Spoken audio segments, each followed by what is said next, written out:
Ndifuna ndikulandireni okondedwa omvera mu dzina la Ambuye wathu Yesu Khristu konse kumene muli. Yakwana nthawi ya mtengo wapatali imenenso tifuna tilandire chakudya koma cha mawu a Mulungu. Ambuye alemekezeke fati pasanso tsiku la chisomo limene tasungidwanso ndi moyo. Mbale ndimafuna ndikusimikizire kuti pamene wafika ndi moyo zipatulire pa Yehova umulemekeze ukhale ndi umboni oti Ambuye zikomo chokhachi chondisunga ufika ndi moyo lero. Olo ndilibe chakudya koma ndikukuthokozani.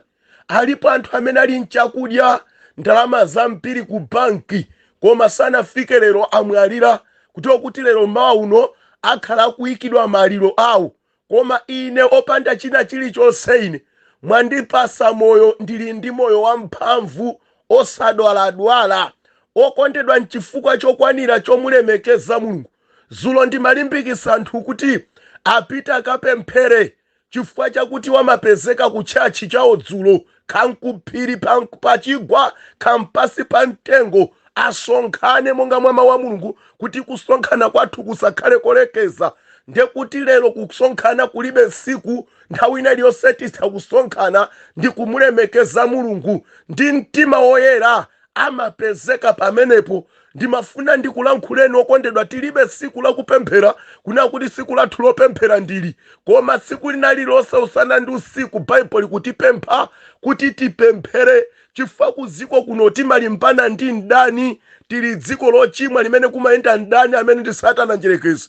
Ndiye paja musaiwale nthawi ina Mulungu akucheza ndana Mulungu akuti Satana anali pafupi pompa madusadusa, ndipo Ambuye wathu anamfunsa kuti ufuma kuti iwe. Analankhula kuti kuyendayenda ndi kudzungulira ku dziko lapansi, chimene chikuoneka kuti Satana pamene amapafupikira kwambiri kukamayendayenda ndi pamene ana Mulungu alipo chifukwa ndi amene amafuna alimbane nawo mpaka agonjetse. Ndengati tuzina kuti ine ndimapemphera tsiku lakuti masiku enawo kungokhala mtambasale. Mbale tamvetsera Mulungu akugonjesa Satana andi chifukwa tunazipasa tsiku lopemphera tazifunse moyo wako uli wochipambano. Iweyo mapambana m'mapemphero anakugonjesa kale. Chizindikiro chooneka kuti wagonjesedwa ndikumana kuti ine ndili ndi tsiku limene ndimapemphera, pamene Bible kuti kupemphera kwanu kusakhale kolekeza, kukhale kosalekeza. Ndiye kuti nthawi zonse ime mpemphero chifukwa uli dziko la nkhondo lolimbana ndi mdani amene ndi Satana. Iwo mazipasa tsiku penanso tsiku lijosapezeka zimene zikumvetsa chisoni pamaso pa Mulungu. Upambana bwanji, ukalowa bwanji kumwamba popeza mkati mwa iwe ulibe pemphero losalekeza. Chifukwa mwina nkutheka uli ndi tsiku loti andimapemphera tsiku la Sabata andi Yesu akubwera mkati mwa tsiku, mwina akubwera mkati mwa wiki. Iweyo kuti ukapemphera la Sabata, iweyo ukapemphera la Mulungu, koma iwe udabwa kuti Yesu mande akubwera, ukafikira kuti popeza wamazipasa tsiku. Ndimafuna ndikupemphe khala okonzeka, timakonzeka mpemphero nthawi zonse, ukhale mpemphero la Ambuye iweyo. Sonkhana ndi abale limbikisana nawo za mufumu wa Mulungu. Ndimafuna ndikupemphe bwera kwa Ambuye. Mbale lero lalo zipango kapezeke pa nyumba Mulungu, mwina ulibe kolowera, koma ndikuti lero sakasaka poti ukapemphere iweyo. Usamangokhala ku dziko. Chilichonse cholengedwa ku dziko kuno anachilenga pa cholinga ndikuti chintumikire Mulungu. Ngati imakwanisa kuntumikira Mulungu mitengo, mbale mitengo yozalidwa imene anayizala, ifa mitengo icho samangoiona anayizala ndi cholinga. Mitengo imabweresa mpweya wabwino ziko, mbale weyo. Mitengo imabweresa mpweya wabwino ziko. Mitengo imabweresa mpweya wabwino ziko. Mitengo mwina sukuziwa, mtengo umakutumikira iweyo kautakuotchera uvuni. Ndi utumiki umene uja wa mtengo umakutumikira, utakuotchera mauvuni yako, utakupanga heji ya nyumba yako, utakugwirisa ntchito ku nyumba yako, kumanga mpanda wako. Ndiye kuti mtengo ngati umakwanisa kuntumikira munthu, kuli bwanji munthu amene analengedwa mtengo wonalengedwa fa cha munthu kuti munthu wonthangatire mtengo kuntumikira. Cholinga cha Mulungu anafunanso munthu akantumikire Mulungu, koma munthu akuposedwa lero ndi mtengo analengedwa ku dziko angozikhalira. Atati mungozikhalira ndinu wabize mukutero choncho zikomo, koma bize tina iliyonse yokhala pa ziko lapansi ili ndi mathero ake posachedwa ikutha. Kodi mwatanganidwa nchiyani inu? Ndimafuna musangokhala mayi atati lero siku lokapemphera zanu kulowa ntchalichi mukalowa kumowa, mukalowa kumowa. Wina uyo akutengana ndi mkazi atakakumane ku rest house, munthu wokwatira ngati iweyo ukutenga mkazi na ati kakumane akazanga apita ntchalichi ndewe ndine tikakumane kwa kugwira kumeneko. Kabwera kapemphero yambe kupemphera nthawi yatha. Tikumvana okondomvera. Ambuye atithandize. Okondedwa dzulo tinali pano timakampa mbale za mizi itatu koma yosalapa. Ndiye tinafotokozera kuti mizi imene jamakampa za anthu amene amva mawu a Mulungu koma aumisa mitima yawo andisanafune kulapa. Ndi amene kuti za mphamvu zimene zinachitika ku mizi imeneyo zikanakhala zachitikira ku mizi yosafikiridwa ndi mawu a Mulungu. Anthu amene sanalandire mawu, anamwalira sanalandire mawu, amene wakadakhalabe ndi moyo kufikira lero, ndipo ziguduli ndi mapulusa akanavala andi akanabwera pa Ambuye ndipo akanapulumuka. Koma iwe nzanga mulongo wanga umamvera uthenga daily siku ndi siku okudzudzula tchimo, koma uli kakaka kuyendabe mu tchimo. Tamvetsera kuti chilango chako chikhala choposa chilango cha amene sanamve mawu lero. Chilango cha inu amayi, chilango cha inu abambo, chilango cha inu abusa, bishop, aneneri, apostle, avangeli, aphunzitsi, abusa, akuti chilango chanu chiposa chilango cha amene sanamve mawu. Chifukwa inu mukumapanga kumachiona chenicheni cha mawu chitakudzudzulani ichi ntchimo, inuyo nkumachita tchimolo. Khala nosamala okondedwa omvera. Tiyeni tichite mantha ndi Mulungu. Tiyeni tikhale ontumikira Mulungu mudzimu ndi choonadi. Chimenecho chimene akufuna Mulungu. Tikumvana okondedwa omvera. Lero tifuna tikambe pamutu na kuti nthawi yatha. Masiku otsiriza okondedwa omvera. Chokhacho chongoti nthawi yatha ndiye kuti tili m'masiku otsiriza. Tiyeni tiwerenge buku la 2 Timoteyu pamutu namba 3 verse kuyambira 1. Mawu akulankhula kuti zoipa zoopsa masiku otsiriza. Koma zindikira ichi kuti masiku otsiriza zizafika nthawi zowawitsa, pakuti anthu azakhala ozikonda okha, okonda ndalama, ozitukumula, ozitamandira, ozikuza, amwano, osamvera kwa abale, osayamika, osayera mtima, opanda chikondi chachibadidwe, osayanjanisika, akudyerekeza, osakhonza kuzilesa, aukali, osakonda abwino, achiwempu, aliuma, olimbirira, otukumuka mtima, okonda zokondweresa munthu, osati okonda Mulungu, akukhala nawo maonekedwe achipembedzo, koma mphamvu yache adayikana.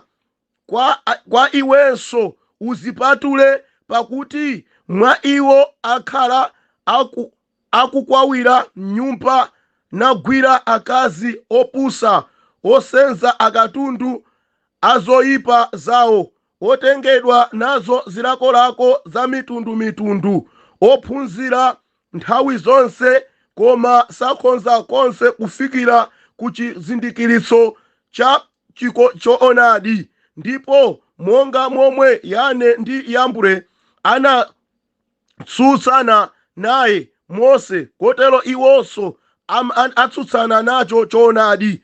Ndiwo anthu ovunditsitsa mtima,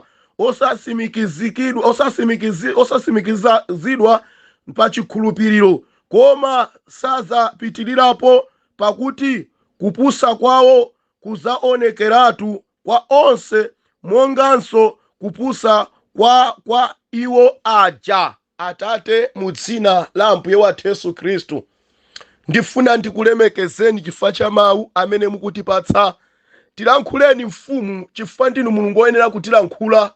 Endi kulankhula kwanu kumatiumbira moyo. Mu dzina la Ambuye wathu Yesu Khristu ndapemphera. Ameni.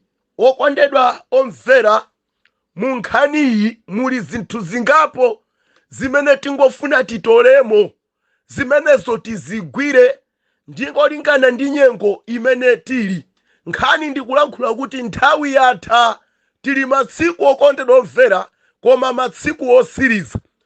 Nditati ndisalalikire china chilichonse, koma nkuwerenga kokhaku kumene ndawerengaku kukumvetsetseka, andi munthu atha kuvomereza zakuti nthawi imene tili ife ino ndi masiku akumapeto, endi zimene zikuchitika ku dziko kuno, zimene zikuonetsera kuti nthawi yokhala pa dziko pano yatha. Chifukwa kuti ndi zoyipa koma zoopsa ku masiku otsiriza.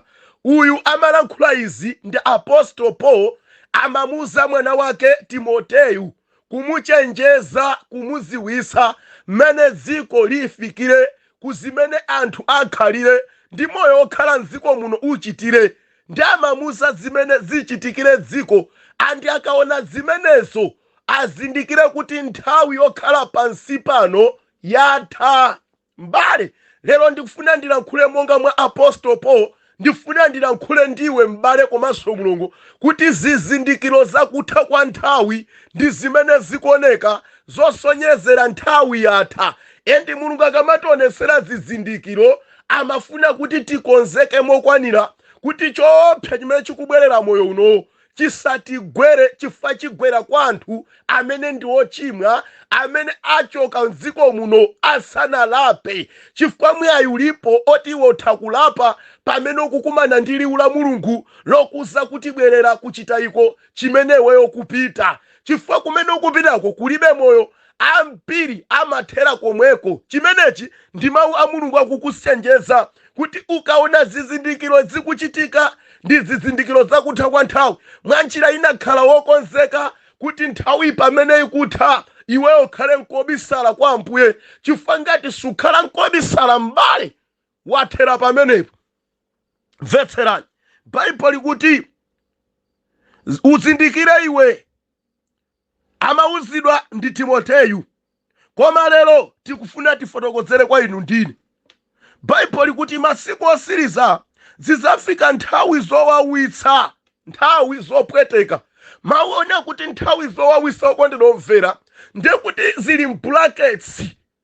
Maona kuti zizafika nthawi zowawitsa, mawa ali mbrackets, ndekuti kuwatambasula kwake mupezeka mitundu ya zowawa zimene moyo uno uzikumane nazo, mitundu ya zopweteka zimene moyo uno ukumane nazo. Ndifaka lero mutha kudabwa kuti ngakhale mvula, ndakha ndikulalikirapo nzanga nthawi yayitali za mvula, kuna kuti mvula imene ikugwa inayi imakhala ikutichenjeza ife, andi kugwa mu nthawi imene sineneke kugwa. Chifukwa pachiyambi mvula imagwa mu nthawi yake yoti ikagwa makhala kuti anthu apindule nayo mvulayo, akhale nzokolola, akhale nzakudya.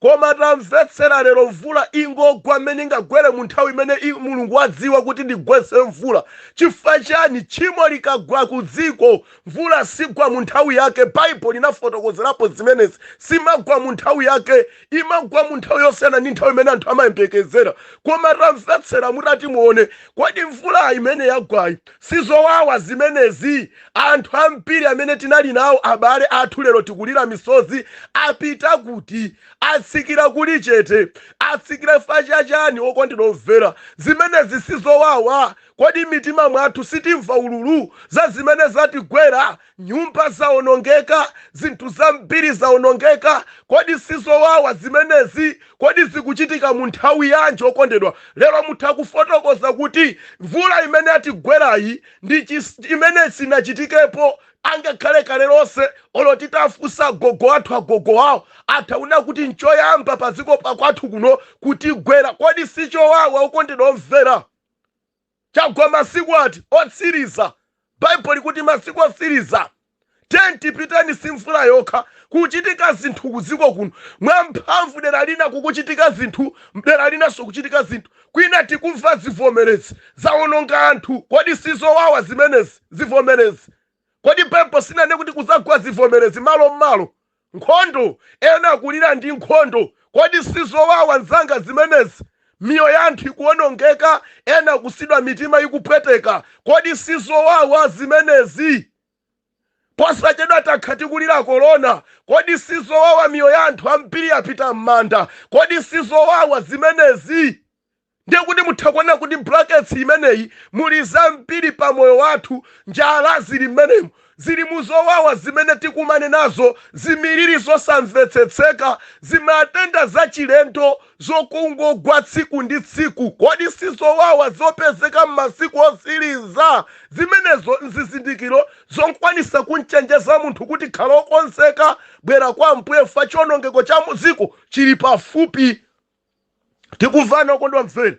Ndiye Bible imapitiriza zina zoti zioneke ndi maso kuti anthu aziwe. Wani akulankhula kuti anthu azakhala ozikonda okha, okonda ndalama, ozitamandira, ozikuza, amwano, osamvera akuabala, osayamika. Kodi sisi kuchitika lero? Ndalama bwanji imene kukondedwera m'bale lero? Munthu amakhoza kulandira ndalama ndi ngoyerekezera zimene lero anthu akulandira zachopweteka chimene chagwera dziko lathu lapansi la Malawi, kuti mufufuze ndalama sizifikira kwambiri kwa inu wake amene akhuzika ndi chowawacho, zikakhala mkamwa mwa munthu wina azidya, andi iye akakhala pamenepo fa wazikonda ndalamazo. Bible kuti anthu azakhala okonda ndalama, kuteko chinyengo katangale amene akuchitika mdziko lapansi lino ndi chifukwa chokonda ndalama. Munthu afuna akhale ndi mabiliyoni yekha, dzikolo litasauka libe nalo ntchito, kampani olo itagwa libe nayo ntchito, koma iye chimene akudziwa nchoti akhale ndi ndalama. Ndifukwa lero aliyense akakhala pa ntchito, akaloka khandi mboma, chimene akudziwa ndi kuzikokera yekha pathumba kuti akhale nzochuluka, chifukwa Bible kuti azakhala anthu okonda ndalama masiku otsiriza, ozikonda okha. Chifukwa chakuzikonda yekha sasasamala za munthu wina, azalola wina azifapo ndi njala, iye azidya. Andi nchifukwa muzadabwa ana amasiye alembedwa kuti athandizidwe m'mabungwe. Ndalama zonse za masiye zimapita m'matumba mwa anthu. Chifukwa chani? Anthu ndozikonda okha, amakonda ndalama, saopa Mulungu. Chifukwa chiyambi chakukonda ndalama ndi kusaopa Mulungu. Aliyense amene amakonda ndalama lero, fufuzeni amakhoza kukhala ndi alibe siku lokhala pansi ndi kumamulemekeza Mulungu. Amalemekeza ndalama, ndalama amazimva kukhala ngati Mulungu. Chifukwa chani? Chikondi chake cha iye mwini sachika pamaso pa Mulungu, amachika pa ndalama. Kodi sizi kuchitika? Lero nkunapa nefa chokonda ndalama wina sakapemphera, sapita kutchali chopita akatenge akasake ndalama. Sikukonda ndalama umeko ankapemphera kutchalichi, andikapemphera kuchito konkoboza nthawi imene ndoti ukatumikire Bwana. Ukapemphera nthawi yanji? Zimene zinzizindikiro zonna kuti anthu ife tikwenda masiku owawa, masiku otsiriza, ozikonda yekha, amene okondinomvera, ozikuza, ozitamandira. Bwanji lero ngakhale m'machalichi anthu ozitamandira azuka, ozikuza, ozimva kuti ndiwowo, palibenso wina angapose, palibenso fano. Kuzikuza, kuzika pa mpando wa pamwamba, kuzitamandira ndili mchina chilichonse, palibe ndiposa ine. Kuzitamandira, kuzimva wamphamvu koposa wina aliyense. Kodi sizi kuchitika ulo m'mipingo? Zikuchitika. Mpingo wathu uno ndi power kuzitamandira kumeneko. Mpingo wathu uno ndi power, bwerani kuno. Pano timagawa machiliso panopo. Osati Ambuye akugawirani machiliso, amati ndimagawa machiliso. Bwerani pano. Masiku otsiriza nzanga. Khala osamalisa m'bale, komanso Mulungu. Khala osamalisa, akuti azakhala osayamika. Osayamika okondedwa omvera, akunyoza kwa abereka awo. Umayi anakuberekani, bambo anakuberekani. Kubwera nkumakusani kuti mwananu mayiwe nsikanawe kuvala ukusamavale malo ano. Andi nthawi yanga, ndi nthawi yanga mayi ndi masuke. Musama ndipukhomerere amayi. Nzimayi akuonesa zintchafu zonse pamaso pa bambo ake. Bambo alephera kumulangiza mwana ndi osamvera ukuabala. Zochitika masiku otsiriza. Zikuchitika lero nzanga. Mwana kulangizidwa ndi makolo, makolo afika pomaopa nawo, sangalangizenso, chifukwa nawo amayankhula moto. Liwu lochokera mkamwa mwa mwana lopsa makolo. chifukwa chani sakumvera amene anawabereka zonenedwa m'muti mawu a Mulungu. Lero chilengedwe cha Mulungu atatilenga m'dziko anafuna ife tizimumvera Mulungu zimene Mulungu akulankhula. Lero munthu amakana fa Mulungu ali ngati makolo athu a ife ku dziko lapansi kuno timankana sitimamvera chifukwa timenda moyo wa tchimo. Tikumvana ukondomvera chifukwa ngati sungamvere kholo lako limene akubereka ku dziko lapansi sungamverenso Mulungu. Ndi mmene zikuchitikira m'dziko masiku otani omaliza. Khala nosamala okondedwa omvera osayamika kupasidwa kanthu osathokoza malo mothokoza kunena akhale ngati ndani ati mpaka kukulozanso pati pompo. Osayamika alibe kuthokoza kwapasa zinthu ndi pamene kuyankha mwanu hamukangwati pasazo khazi ndefe mwesangati kotayira kwanu akulankhula zimenezo chifukwa mitima ya anthu izachoka mchilungamo cha Mulungu. Khala nosamala okondedwa omvera ino mukumanazo kumeniku zimene tikukamba pazo zimene mukumanazo tikumvana okondedwa omvera. Haleluya. Azakhala ukali osakonda zabwino osakonda abwino achiwembu aliuma olimbirira otukumuka mtima okonda zokondolesa munthu osati okonda Mulungu. Lero sizikuchitika zimenezi sizikuchitika okondedwa omvera. Tayankhani kumene muli inuko zimene Mulungu akulankhula kungokhala anthu aukali osayera mtima umachita kuzitama ndi tchimo chifukwa kusayera mtima ndi kukana mawu a Mulungu kukhala mkati mwa iwe kuti Mulungu akutumikire nkumakana kudziko kuno kuli anthu amenewo. Ife sitingapemphere ife ndi aka Satana ife eti kumazitamandira ndi Satana amene alibe malo pa dziko lapansi pano. Mvetsera zikuchitika masiku otani omaliza ifakerero muzapeza anthu amakadzijoinisa ku satanizimu ndi kukakhala kumene kumamembala a satanic. Chifukwa chani nzanga Bible kuti azakhala okonda zokondweresa mtima mwawo osati Mulungu ositukumula. Tikumva mbale azakhala anthu ositukumula osayanjanisika azakhala anthu opanda chikondi. Ndifaka musapeza mayi amakhoza kamagona ni mamuna wina mamuna wanzake chifukwa chani alibe chikondi. Munthu amakhoza kukambera munthu nzake kukachola nyumba kukaba nyumba mwanzake chifukwa chani alibe chikondi. Abambo amakhoza kusiya akazawo nyumba kama limba ndi mkazi wa mwini wake chifukwa chani alibe chikondi. Anthu opanda chikondi osayanjanisika kumukhazika pansi yanjanani isi nkhani yosiyana banja ndanena banja lathalatha basi ndapita kwathu osayanjanisika. Abusani nkhani zingati akhalira pansi anthu osayanjanisika sizikungochitika koma zikukwanirisa nthawi. Lero mabanja ngotha banja lafika kale kugomeiro koma lingotha. Mkazi wa nambala 7 umene mupita naso kugome zonsezo pangani ziko nilo zikukwanirisa nthawi koma pakutha pa zonsezo pali chiweruzo chimene munthu aweruzidwa ku dziko lapansi kuno. Lero tokhanga ti gentleman ukamachita koma chiweruzo chikwembekezera moyo wako ngakhale utachita zimenezo sungabisale pa chiweruzo mbale utha kubisala pa anthu. Koti zitha kuthekatu kukakwatira khankusanje kadalisa banja kumeneko kakwatira kulilongwe anthu zitheka anthu uzabisalira uzikakana kumeneko ndinopanda mwana sinakwatirepo zitha kutheka koma mvetsera pali wina zina lake Yehova amene diso lake umayenda nalo kwina kulikonse amene akuweruza posachedwa nthawi yatha. Khala wokonzeka bwerera kwa Ambuye. Tikuvana okondedwa omvera Bible likufotokozera kuti munthu azakhala okonda osayanjanisika osakonda abwino.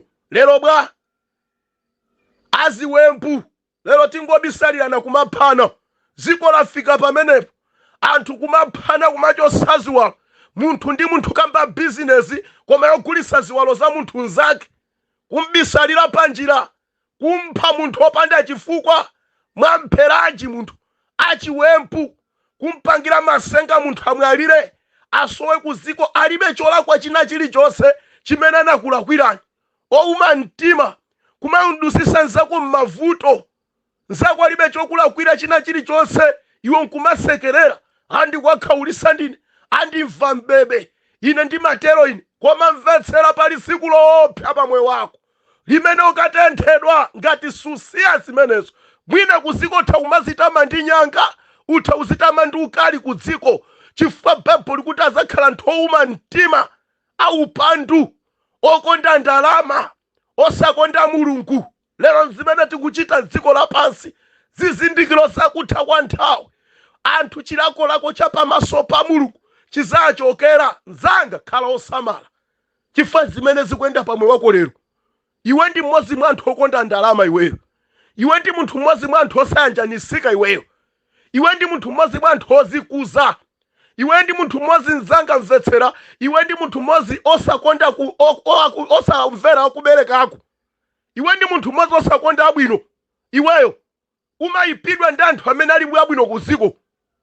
Tamvetsera, zuwa la soka likubera pa moyo wako ngati susiya ndi kubera kwa Ambuye wathu Yesu Khristu. Chifukwa chiwonongeko chayikidwa pamenepo. Aliyense ochita choyipa, osachita chilungamo cha mawu a Mulungu, apsa ndithu akachoka mdziko lino, akatenthedwa. Andi chiwonongeko chilipo chotenthera anthu onse akusachita chilungamo pamaso pa Mulungu.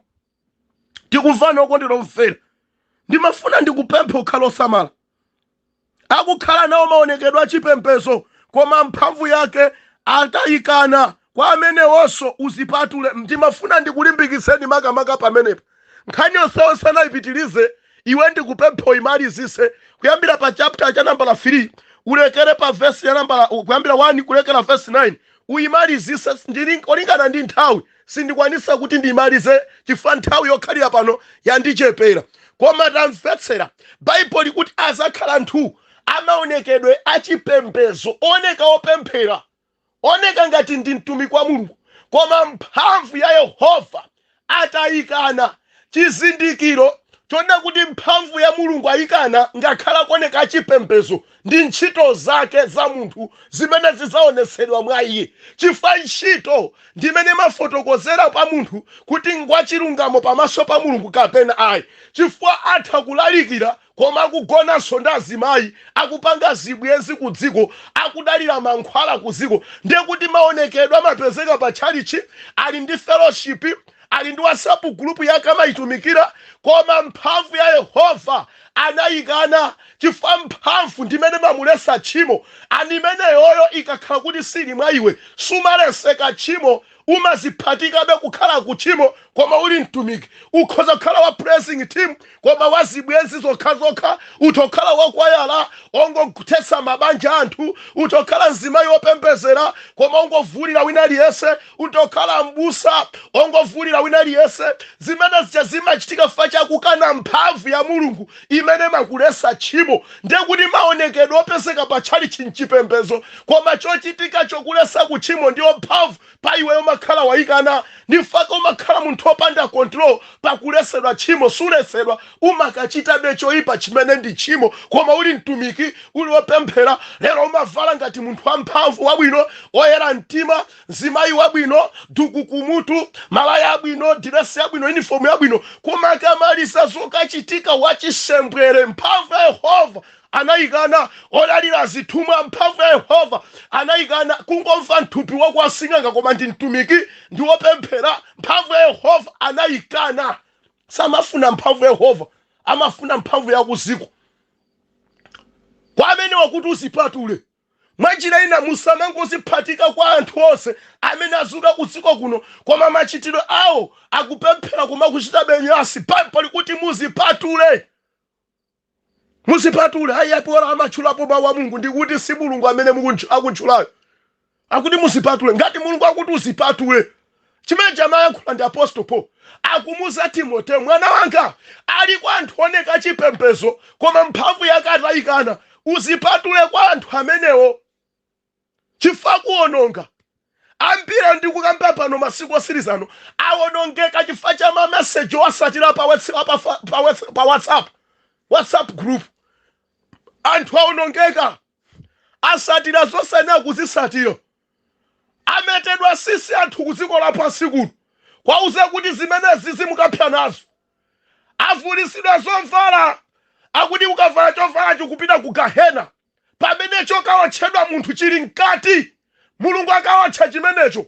Chifukwa chimenecho chikakonzeka thupi lako ndilosavuta kukonzeka. Mulungu target yake afuna mtima wako ukonzeke. Chifukwa mazo kuti zimene zikuchitika ku thupi lako zikuchitika chifukwa cha mtima. Mtima ukangokonzedwa mbale ndiye kuti thupi lako solikonzedwa. Sizingatheke Mulungu kukonza mtima wokha ndi kusiya thupi lako salikonza. Sizingatheke. Ndiye kuti dilu yako ya iwe ndiyo kuti ulandira Yesu akhale mbuye ndi mpulumutsi wako. Koma sikuti titangokusisa zinthu kokha. Chifukwa kukusisa zinthu sikukukonda iweyo. Koma kukukonda nkukuza kuti ulandira Yesu akhale mbuye ndi mpulumutsi wako. Lero uli wamphamvu sisi unameta koma lero umapezeka kuti ndi waziwelewele. Phindu nchani ukawa kumwamba kulipo? Ndiwo wamiseche ndi malankhula zulo chimenechi. Ndiwo wamiseche anenera nakumetesa sisi. Abusa anakumetesa sisi. Koma iweyo ndi wamiseche. Kodi ukalephera ukalowa kumwamba ifati unameta sisi kapena unasiya tchimo. Lero ndikwasisa anthu zinthu zokhazoka zimene zikulimbana ndi thupi malo moti tilimbane ndi wankati akonzeke. Chifukwa thupi likupita kumanda ukamwalira koma wankati okalankhulana ndi Mulungu atakonzeka amene thupi nkosavuta limangomvera za amene ali mkati. Azibusa nzanga ndimafuna tentalalikira anthu uthenga. Koma Bible likuti kwa amenewo usipatule. Usipatule. Musamangoziphatika pena paliponse pamene akutchulapo Mulungu. Tonani zimene akuchedwa nazo pamenepo. Ni message ya Mulungu yoti anthu alape kapena asiye zinthu. Ndiyoti alape asiye zinthu. Amaonekedwa achipembedzo koma mphamvu ya Yehova atayikana. Lero nchifukwa lero timaonesa ngati Mulungu wathu ndi wopanda mphamvu. Ndamva chisoni nayo kuti amathauza achinziwa chani zimene zimukapya nazo. Ndimafuna ndilankhule Bible atipasa mphamvu lakupontha pa zinkhanira. Tili ndi mphamvu yakuponda pa zinkhanira. Tili ndi mphamvu yakunenera pa imfa. Atipasa mphamvu imene. Ndela tikuoneka ngati Satana ali ndi mphamvu kwambiri kuposa Mulungu. Ina mafuna ndikusimikizirani Mulungu amene timamtumikira ife ndi wamphamvu kuposa zimene mukuziona za mphamvu kuziko lapansi. Ndiye sitingachite mantha zimene mukufuna mutiopseze nazo. Mvetsera nzima iwe, mvetsera nzima mpoyo. Amene wafuna apereke pena umphawi. Iwe uli ndi mphamvu ngati uli ndi Yesu iweyo. Yakunenera imfa kuti choke pakati pako imachoka. Bapuma kuti muzasuntha ngakhale mapiri ngati muzakhala mchikhulupiriro mkati mwanu. Kodi sa ziko lapansi zimatiopseza bwanji pakuti ife tili mphamvu yoposa amene amathana nza ziko. Haleluya ukondinomvera ziko lomvesa chisoni. Pano anthu asisidwa kudya zinthu. Anthu achisidwa kuzola mafuta akuti nziwanda. Koma iwe maso kuti uli ndi oposa ziwanda iweyo. Chilichonse pa dziko pano iwe utapemphera ndi chikhulupiriro umaso kuti umachosa mphamvu ya ziwanda iweyo. Tazipatule nzanga akusokeresa anthu a dziko lapansi awa abwera kuzasokeresa anthu. Bible limati aneneri nama azazuka masiku awo. Masiku ake ndi ano. Khala osamala nzimayo. Anthu azachoka pa chikhulupiriro chawo. Azasokeresedwa ndi mizimu yosokeresa ya kuziko. Bible linakamba kale othesa maukwati. Olesa zakudya zimene anthu okhulupirira amene azindikira choonadi azidya ndi chiyamiko. Lero zikuchitikatu amawerenga Bible lake lomweli akuti okwanisa kuphunzira koma osafikira kuchiziwiso. Samenewa khala osamala zanga ndi zimene okusata iwo ngosata nyina chilichonse. Pano wachoka pa chikhulupiriro chako chimene nacho poyamba. Pano wajeka uli pansi pa chikhulupiriro. Ungozisatira kuna kuliwonse. Uziwerenga mawu iweyo. Mawu akuti anthauzira zona ngati ukhaleso ndi mzimu weyo. Khala osamala. Masiku oti Otsiriza Nowa. Ukhala osamala. Kusowa kwa chikondiko. Ukhala osamala. Mtundu ni mtundu umaukirana. Ndizi masiku Otsiriza wawo. Mtendere kulibe pano kuziko. Khala osamala mbali. Ambuye akudaliseni okondinomvera. Ndakusegula maso mbale Mulungu. Khala osamala masiku andi Otsiriza. Ambuye akudaliseni. Tikumanenso ukiyamawa. Saturday ndi Sunday. Amen.